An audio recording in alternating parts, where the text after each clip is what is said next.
We are going to use the first derivative to tell us whether an original function is increasing or decreasing, going uphill or going downhill, and also use the first derivative to find relative extrema, relative max or relative min. So if you look at this curve, and we'll call something called the first order test. Now, anytime you see this in the directions, increasing, decreasing, relative max, relative min, what I'm going to have you do is make an X, Y, Y prime chart. So completely different process to find the absolute extrema where we are just making an XY chart. A normal XY chart doesn't help us find relative max or relative min, because if you make an XY chart, this graph keeps going up to infinity. There is no absolute max or absolute min, but there is a relative max and a relative min.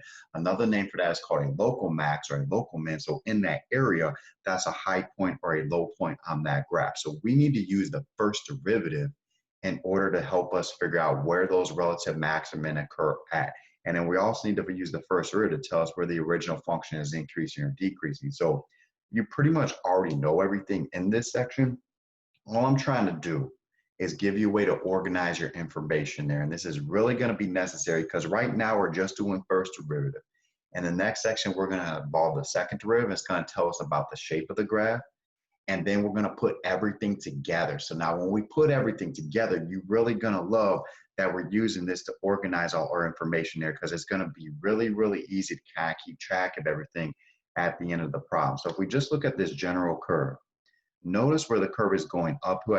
As I go left to right, we're increasing, decreasing, then increasing. So where we're going uphill, the original curve is increasing, but that means your derivative, your slope is positive, which means your derivative is positive because the derivative is slope. Where my original function is decreasing, that means the slope is negative, which means the first derivative is negative, right? And so notice where I had a relative max, that's where the graph levels off. So where that graph levels off, we have a horizontal tangent line. So right there, the derivative is equal to 0.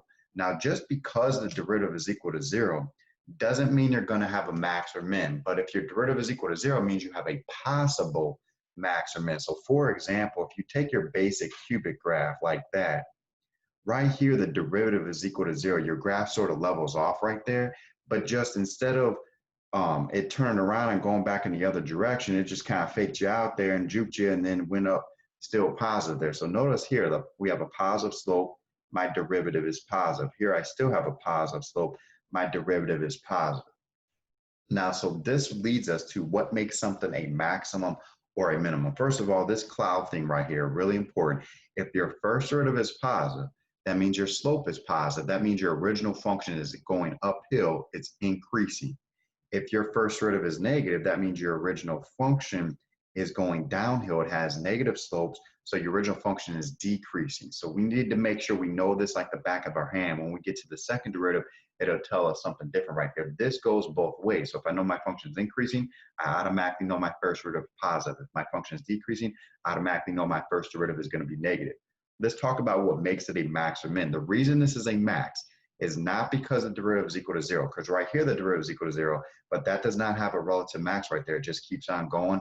That derivative is positive always. So what makes this a relative max, this is what the first derivative test says. You're using the first derivative to tell you whether you're going to have a relative max or a relative min. This is extremely important justification, perfect justification for what we need on an AP test situation. If you're going to justify why something has a relative max, this is your perfect justification right there. There's a relative max at x equals c1 because my first derivative changes from positive to negative, which means your original function changes from increasing to decreasing. You switch from going uphill to going downhill. You turned around right there. That's a relative max. So if we say on the AP test, justify whether something's a max, you got to stress the f prime changes from positive to negative. Do not use pronouns. AP test, the AP graders hate pronouns. If you just say it has a max or it changes from positive or negative, they're not going to know what you're talking about. You're not going to get credit for that. So get rid of the pronouns. Say what changes from positive to negative, because we'll have on the AP review, we will have stuff where they give us the graph of the first derivative, and they'll ask us stuff about the second derivative and the original function. So we need to constantly stress what is positive, what is negative, what is changing sign, right? So let's develop the good habits now. The reason you have a relative min at x equals c2 is because your first derivative changes from negative to positive, which means your original function changed from decreasing to increasing. So if you go down and then go up, you got a low point right there, you got a relative min. So you have a relative min at x equals c2 because your derivative changes from negative to positive. So we need to make sure we know this cloud, and this is the proper justification for why something is a max or min. That's how we tell whether something is a max or min. So again, what all these problems are going to involve, and it doesn't have to be a derivative of zero. You could have a graph like this where your derivative is undefined, but you notice on this side of it, your derivative is positive. This side of it, your derivative is negative. So remember, we're going to find the critical numbers first, where the derivative is zero or undefined. So we always, if we have a fraction, we always want to set the top and the bottom equal to zero. Find our critical numbers where the derivative is zero undefined. And then what we're going to do, I'm going to show you how this works in a second. I think you'll like this process there. We're going to make ourselves an x, y, y prime chart. And then we'll be able to easily tell from that chart where the function is increasing or decreasing based off of the sign of that first derivative. And we'll be able to tell easily whether it is a relative max or a relative min there. Okay, so these problems will get more involved. And then sometimes it gets a little involved because you got to the second derivative. Sometimes you got to do your product rules, your quotient rules. Sometimes the trig gets a little bit nasty. So I'm trying to set you up for success here on the easier problems and the harder problems. And then really the only way they get harder is if the derivatives themselves get harder, and it just makes the chart a little bit more bogged down right there. So let's go through a couple examples, and we'll probably kind of share my work for you for this section there where you're able to kind of figure out some things on your own there. So what the directions will say here, I want to find intervals where this function is increasing or decreasing, and I want to find any relative extrema. That's what I want to do. So anytime I do that, that's where I'm thinking I'm going to do this process. I'm going to make an x, y, y prime chart. So let's first take our first derivative. Easy multiply by the power, decrease that power by 1. And then we always want to figure out where this first derivative is equal to 0 or undefined. This thing is never undefined. There's no fraction there. But I'm going to set this thing equal to 0. We could do a GCF like we're used to doing when we learned our derivatives. And we're going to set this equal to 0. So we're going to take each one of these factors. We're going to set each factor equal to 0. And that's going to give us x equals 0 and 4 as our critical numbers. Now, these are our critical numbers. But remember, those are our possible extrema. If the extrema are going to happen, they're going to happen right there. But we don't know for sure whether it's a max or a min. It's possible they're not maxes or min. We got to do our chart to justify. We got to check to the left and to the right of those to see whether that derivative is changing sign, whether it's positive or whether it's negative. And it's going to be very nice when we put everything together. I can ask you all the different pieces of the things. So just know that these are getting more involved. Even if you have an easier one, please organize it like this with the chart there and show all that work, because it's really going to help us out when they get a little bit crazy. Okay, so what I'm going to do for increasing, decreasing intervals and relative extrema, we're going to make an x, y, y prime chart. And on that chart, you're going to throw in your critical numbers, and you're going to leave a little space always to the left and to the right of each one. And if you have your different colors that some of you like to use, go ahead and get those out. You know, you can have some fun, make these nice and neat there, and they're kind of fun to work with sometimes there. And so what we just found right here at x equals 0 and 4, our first derivative was equal to 0 there because we took the derivative and we set that equal to 0. So I'm going to fill those in. And then what I'm going to do is circle these guys. All of our answers are going to be based off of that 0 and that 4. The possible extrema are there where the stuff changes from going up to going down, increasing, decreasing. It's going to be based off of those x values right there. Now, the reason we organize this, anytime I fill in anything on this bottom row, I'm going to be plugging numbers into the first derivative.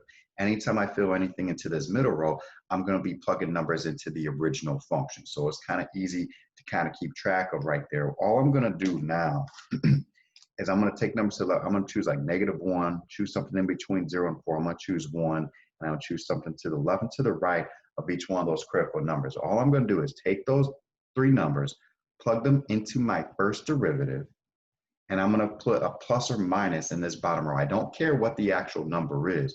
I just care is that first derivative positive or negative. And usually it's easy to go back to this factored version of that derivative right there. But make sure when you're filling in this row, you're plugging it into that first row. So if we plug in -1 for those x's, I'm going to get 3 times -1, which is a negative number. -1 minus 4 is also a negative number. So if I take a negative number times a negative number, that's going to give me a positive number. If I take a positive 1 and plug that in place for the x's into my first derivative, I get 3 times 1, which is positive, 1 minus 4, which is negative. So a positive number times a negative number is going to give me a negative number. If I take a 5 and plug it in, 3 times 5 is positive, 5 minus 4 is positive, positive times a positive is going to give me a positive number. Now, make sure you do that for each time. There's a lot of weird stuff out there. There's a lot of stuff with asymptotes in the middle. There's a lot of crazy graphs out there, right? These signs will not always alternate. If the signs did always alternate, I would tell you that, but we will see some in the homework where the signs will not always alternate right there. So you gotta just make sure you're checking that, all right? So please be careful with that, develop the good habits. Now, what we could determine just from this alone is where the function is increasing or decreasing. Now, I don't have any domain issues right here. The domain is from negative infinity to positive infinity. If I have a square root, I might want to take that inside, set that greater than or equal to 0, and find the domain of that function first, because if I don't have a graph over a certain interval, then that's going to affect our answers here. But the domain, this is just a polynomial graph that goes from negative infinity to positive infinity. So sometimes I like to do these little arrows here. If my first root is positive, we're just using this cloud. If my first root is positive, that means my original function is increasing, which means it's going uphill. So you don't have to do the arrows. I like to do the little arrows here. That tells me increasing. And if my first derivative is negative, that tells us our function is decreasing, going downhill. Now, if you have those arrows, it's really hard to screw up this next part, because look, if your function goes from increasing to decreasing, you switch from going uphill to going downhill, which means this is a maximum. This is a relative max right there. And if your function, same thing over here, if your first derivative is positive, that means your function is increasing again.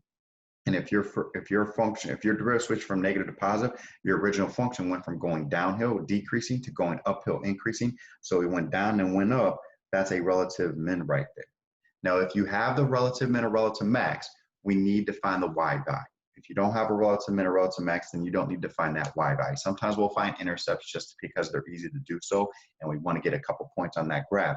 Now, if you want to find what is that max or min, you got to now take these points. This is your y row, so you got to take these points and plug them into your original function.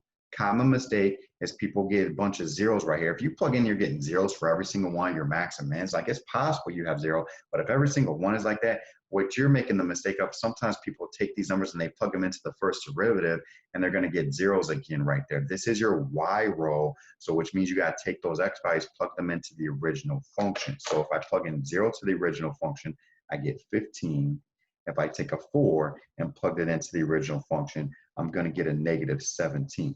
So we have everything that we could possibly want from this graph. What I'm going to ask you is for increasing, decreasing intervals. So I'm going to say, okay, this function is increasing. You're looking at where your first derivative is positive. So you're coming from left to right, from negative infinity up into that x value right there. So from negative infinity to x equals 0. Again, you have to use the 0 and the 4. That's where that stuff changes. Can't use the test points that you plugged in there. So if you want to use a different colors, go ahead and use those different colors. Also, my first derivative is positive, starting at that 4, going all the way to infinity. So I have two intervals where that first derivative is positive, which means I have two intervals where my original function is increasing, going uphill. So if I ask you, where is your original function decreasing, you're looking at where your first derivative is negative. That's in between those two critical numbers there. That's on the interval in between 0 and 4. And so you can get your increasing, decreasing intervals. We'll ask you for that. And we're also going to ask you for any relative extrema. So we know we have a relative max. Everything's labeled on my chart. I already got everything that I need there. So I have a relative max at the point 0, 15. And I have a relative min at the point 4, negative 17. And we should be able to do all of that stuff without the calculator, all right? So a majority of that AP test is without the calculator. We have to know all these concepts without the calculator and be able to do the basic arithmetic and just practice that as much as possible there. Now, you don't have to graph anything in this homework assignment there, but I just want to share with you the graphical connection. The graph of this function looks something like this. It's an x cubed graph, and then this is the point right here, 0, 15, and this is the point down here, 4, negative 17. Notice that that is a relative max. That's a high point in that area, and this is a relative min. That's a low point in that area. Notice from negative infinity to 0, from x equals negative infinity to x equals 0, that function is increasing. From 4 all the way to infinity, as I go left to right, that function is also increasing. And in between x equals 0 and x equals 4, our function is decreasing there. So you're going to be able to find that. But see, sometimes you have these trigonometric curves, and there'll be a bunch of different things on there. So it's really going to help us. Eventually, we're going to involve like the second derivative, and we're going to have a whole different row on there. And so, you know, I wish I would have known this organizational technique when I was in college. I would spend so much time at the end of the problem graphing it, because I didn't have this organization technique there. And so if you organize the way I'm having you do, when we get to the harder section later on and everything is put together, it's still going to be just as easy to kind of get all of our answers right there, because you're going to have everything right there. So just trust that that process is going to work for us. Let us do one more example here. This time, let's go f of x equals x to the 2/3 minus 4. And I want the same directions. I want to figure out where this original graph is increasing or decreasing, and I want to find any relative extrema, any relative max or relative min. So you always have to take your first derivative first in order to do all this stuff. So we're going to multiply by the power, decrease the power by 1, and then going to get rid of your negative exponent. So it's going to be 2 over 3 x to the 1/3 right there. Now, you always set the top and the bottom equal to 0. So like if you have an x minus 2 up top, you set that equal to 0. X equals 2 is a number that you got to check in your chart. That's a critical number. But when I go to set this equal to 0, that top part is never equal to 0. But at least I looked at it. And then when I go set the bottom equal to 0, I'm going to get x equals 0 as my only critical number. So that's my possible max or min. And then we're going to do the chart to figure out where it's increasing, decreasing. And then it'll tell us if that derivative switches sign, that means it's going to be a max or min. If my graph here, let's say it went plus, minus, minus, then I would have had a max right there. But if that derivative went minus, minus, that means it would have just continued decreasing, and I wouldn't have had a relative min right there. So it's only going to be a relative max if that first derivative changes sign from plus to minus or minus to plus. So your first derivative must change sign for that to be a relative max or a min right there. A global mistake on the AP test is students want to find the first derivative and set it equals 0, and then boom, say that's like an extrema right there, a max or min. No, first you got to figure out whether it's a max or min anyways, right? So that's why you need to check to the derivative to the left and to the right to figure out whether it goes from plus to minus or minus to plus to distinguish if it's going to be a max or min. But anyways, so anytime I see those directions, we're going to make an x, y, y prime chart. And I only need to check 0 on there. So there's only one number I need to check on this chart. And right here, since the derivative was equal to 0 from the bottom, that's where my derivative is undefined. So I need to put an undefined right there. And then that's very important that we get that right, because that's going to be a big deal on our graph when we start to put these together and graph these things, right? So now I'm going to choose something to the left and to the right of that. And I want to put a plus or minus for the first derivative. So I'm going to go back to this guy. This is my first derivative. If I plug in a negative one, that 2 is always positive, so I don't have to worry about plugging in there. But if I plug in a negative cube root, that's going to give me a negative first derivative. And if I plug in a positive one, I get like the cube root of 1 times 3. That's going to give me a positive first derivative. And so what this tells us, if my first derivative is negative, that means my original function is decreasing, going downhill. If my first derivative is positive, that means my original function is increasing, going uphill. And now, if I have a point on the original graph, that means this is going to be a relative min right there. Now, sometimes you plug in and that's also undefined the original graph, which is okay. That just means it's not a max or min, but we still need to check that, because think on the other side of an asymptote, you can certainly have your graph change from increasing, going uphill, to decreasing, going downhill. So even if you have an undefined right here and it's not defining your original function because it's an asymptote, then you still need to check to the left and to the right. So that's why we always set the top and the bottom equal to 0 and check all the possibilities there. But anyways, when I plug in, so this one, and when I plug in 0 for x, I get 0 minus 4, which is a negative 4 right there. So you do have a relative min because my first derivative changed from negative to positive. And so if I ask you intervals where this function is increasing, you're talking from 0 to infinity. That's where my first derivative is positive. If I say, what's the interval where this function is decreasing, you're going to say from negative infinity to 0, because that's where my first derivative is negative, and you're using that as that cutoff number there. And then a relative min. We don't have any relative max there, but I do have a relative min at the point 0, negative 4. And again, when you're plugging into that y row, make sure you plug the number into the original function. So those are all the answers that we can get from the chart. And I just want to share with you what this particular graph looks like. You don't have to graph it for now. In the future, we will. But this is what this graph looks like here. It's going to be doing something like this. And then it kind of goes up like that. All right. Now, the reason I know the graph doesn't do this, because right there you have a relative min at x equals 0, and it also decreases and then it increases on those intervals right there. And that's why that is pretty important.